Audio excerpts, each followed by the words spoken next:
Boa noite. Antes a gente só vai fazer aqui, apresentar os dados aqui da pesquisa antes da gente analisá-la, né? Com Jair Bolsonaro inelegível, os parlamentares acreditam que o governador de São Paulo, Tarcísio de Freitas, será o principal líder da ala conservadora do país para 2026, é o que aponta, como eu acabei de dizer, um levantamento exclusivo do ranking dos políticos. Vamos conferir.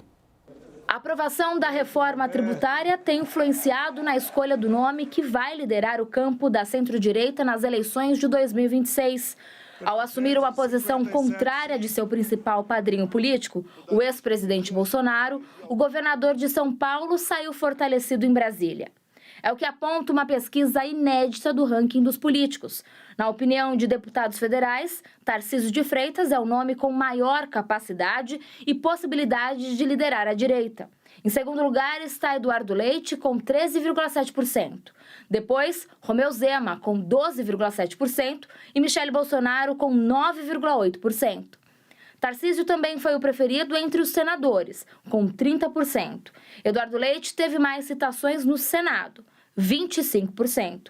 Romeu Zema, 15%, mesmo percentual obtido por Michele Bolsonaro. Nós temos que olhar a força de Tarcísio de Freitas já congregando muita força e muito apoio, principalmente de setores da esquerda, do centro e da direita. O grande desafio para Tarcísio de Freitas e Romeu Zema será certamente nas eleições do ano que vem, eleições municipais, quem reunir a maior capacidade de transferência de votos para eleger prefeitos e vereadores, certamente já vai ser catapultado à candidatura à presidência da República. O levantamento também apontou que a maioria dos parlamentares tem a percepção de que o governador de São Paulo é o que teria mais capacidade para liderar a centro-direita.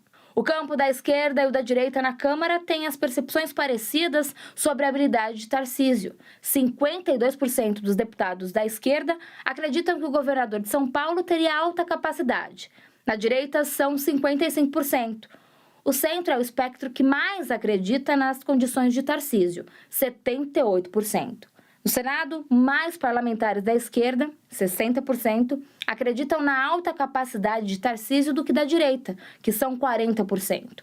A boa avaliação sobre a capacidade de Tarcísio chega a 86% quando se trata de senadores de centro. O Brasil está dividido.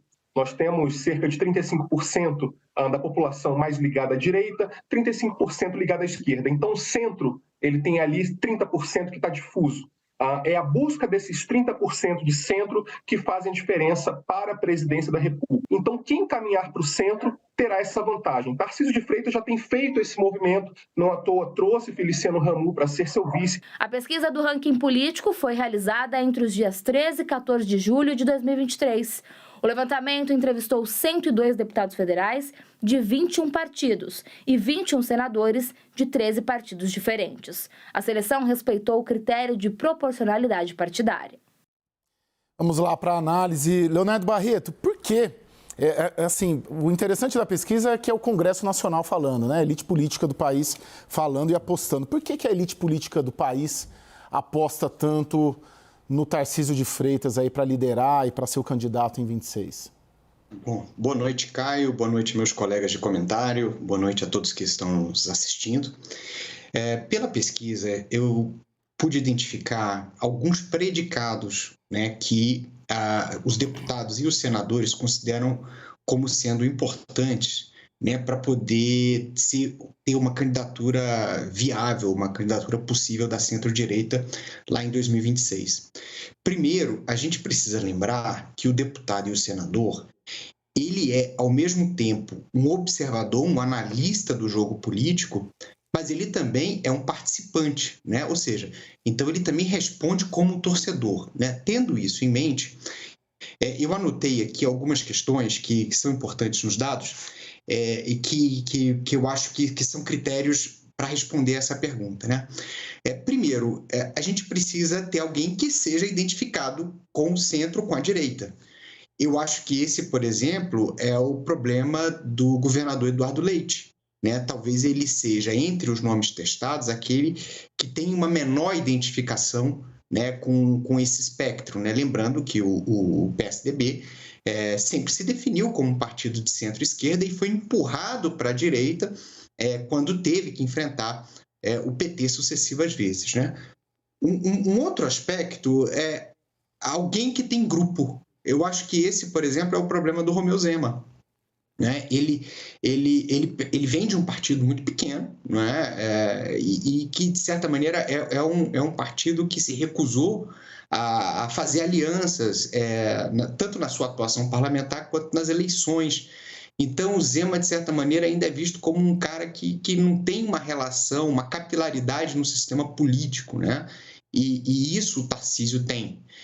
Tem não apenas pelo fato de ele ter sido promovido no governo PT, né? As pessoas se esquecem que ele ascendeu pelas mãos de Dilma Rousseff, né? Como um técnico burocrata ali no DENIT, pertence hoje ao Republicanos, tem uma relação muito grande com o PL, né, de Jair Bolsonaro, e tem como principal conselheiro, e tem o Gilberto Kassab, tem o vice do PSD, então é um cara que está muito vinculado, né, ele tem as suas ramificações. E eu acho que um último ponto é o processo de contraponto ao PT, né? Não basta ser de centro-direita, você precisa ter algum nível de contraponto ao PT. Então, por exemplo, essa semana aconteceu essa questão das escolas cívico-militares e o Tarcísio fez questão de que ia manter essa formatação dessas escolas, né, desse modelo de ensino em São Paulo. Então, ele começa a fazer esse contraponto. Agora, é claro, né, a gente tem outras questões, especialmente, como você colocou, como vai estar a avaliação do governo em 2026 e se esse vai ser o timing correto, né, para que o Tarcísio de Freitas se lance à presidência da República. Muito bom, Leonardo. 3 questões aí, né? Precisa ter uma identificação com a direita, Tarcísio tem que ter grupo político, tem, e é um antagonista aí ao PT. Ô, Renata, vamos olhar, por que não os outros da direita, né? Por que não? E a pesquisa mostra bastante isso, né? Michele Bolsonaro, a elite política não aposta na Michele Bolsonaro. Flávio Bolsonaro, muito menos, né? Surpreendente, né? Não se aposta no Flávio Bolsonaro. Por quê? Para a política, o clã Bolsonaro não acabou, mas já não dá para sonhar tão alto com o Palácio do Planalto? Boa noite, Caio. Boa noite aos meus colegas. Boa noite a todos. Esse exercício ele é fascinante, né, sobre 2026 ou sobre quem ocupa esse espaço, inclusive um debate que logo após a inelegibilidade de Bolsonaro que se colocou, se haveria ali uma passagem de faixa, né, alguém seria ungido, ou se haveria uma disputa por esse espaço. Eu entendo que haverá uma disputa muito aguerrida pelo espólio. Nesse sentido, eu tenderia a concordar com essa sua indicação, de que há uma percepção de que o bolsonarismo se esvaziou e que, eventualmente, ele está em xeque. Agora, quando eu falo esse exercício é fascinante, porque a gente está olhando cenários à luz de um fato político muito marcante, que é a retirada desse líder extremamente popular, que é Jair Bolsonaro, do jogo. Mas me parece que esse exercício ele é muito importante para movimentações no curto prazo desses atores que se colocam, mas pouquíssimo eficiente para o que de fato vai acontecer em 2026. Porque as variáveis são enormes. Quando a gente olha para Tarcísio, por exemplo, e ele de cara, né, foi apontado não só pelo mundo político, mas pelo próprio bolsonarismo, por inveja, temor ou por aposta, ele tem uma estrada altamente desafiadora pela frente. Ele precisa dar certo em São Paulo, antes de mais nada. Fora que ele precisa dar certo e ele precisa que Lula não dê tão certo assim, no mínimo, né? Porque se ele der muito certo, aí ele está fora da jogada. Então, dito isso tudo, me parece que esse exercício nesse momento, ele é um exercício de comparação. Fala menos sobre a Michele Bolsonaro e mais sobre Tarcísio de Freitas, no seguinte sentido. Tarcísio de Freitas, apesar de não ser um quadro do Republicanos e não ter nenhuma afinidade especial com republicanos, ele está inserido já no mundo político, então ele deixou de ser um neófito, ele está conseguindo tocar ali o governo de São Paulo até o momento com uma boa avaliação. Ele ganhou uma disputa muito difícil e ele tem se mostrado um animal político de tino pragmático. o que aconteceu na reforma tributária o credencia nesse lugar. Então, ele fala com a direita, mas ele se mostrou um político hábil a entender que, naquele momento, era necessário olhar para o seu eleitor ou para as demandas que vinham do empresariado paulista e menos para o que seria uma pauta bolsonarista. E saiu vencedor. Então, tudo isso o coloca em evidência. Michele Bolsonaro ainda tem uma estrada muito grande para eventualmente se firmar como um nome para a direita. Ô Daniel, a Renata coloca essa questão, né? O primeiro Tarcísio tem que dar certo, perfeito, excelente, né? Aliás, os próprios interlocutores deles falam, né? Diz que ele... Aqui em São Paulo eu fiquei muito essa semana em cima disso, conversando muito ali com o pessoal do Palácio dos Bandeirantes e diz que o governador tem consultado os aliados, tem consultado os consultores dele, que não estão dentro do governo, porque tem se sentido pressionado. E o principal mensagem que ele tem recebido é para evitar o que eles chamam de síndrome de João Dória, né? De antecipar o processo político, de usar os cargos como trampolim para o Palácio do Planalto, né? Então ele primeiro precisa entregar, diz que tem até no Palácio dos Bandeirantes um negócio que chama promessômetro, né, que são as promessas, e que é um caderno mesmo, algo assim, são as promessas que ele fez na campanha e em que pé, em que situação que estão, que ele precisa entregar, né, exatamente o que a Renata falou. Ô Daniel, você tem essa percepção de que o eventual fracasso, vamos dizer assim, do governo Lula III, que seria o catalisador de uma candidatura forte da direita, especificamente do Tarcísio, ou haveria outros componentes também nesse caldo? Caio, não só o fracasso, mas é preciso saber também se o candidato da esquerda vai ser o próprio Lula. Claro que pesa muito a favor de uma eventual reeleição o sucesso econômico, a vitalidade do presidente, apesar de sua idade mais avançada. Agora, se por acaso o Lula resolver passar o bastão e construir uma outra candidatura no campo da esquerda, ou mesmo da centro-esquerda ali, com alguma dessas figuras do que a gente convencionou chamar de frente ampla, um Geraldo Alckmin, Simone Tebet, mas mesmo uma figura histórica do PT, aí o jogo muda um pouco, porque aí Tarcísio não enfrentaria este homem imbatível em todas as eleições em que concorreu desde 2002, mas sim um candidato com menos enraizado, talvez, no imaginário popular, né? Principalmente da classe C, D e E. Então, acho que isso é um fator também para se observar com atenção.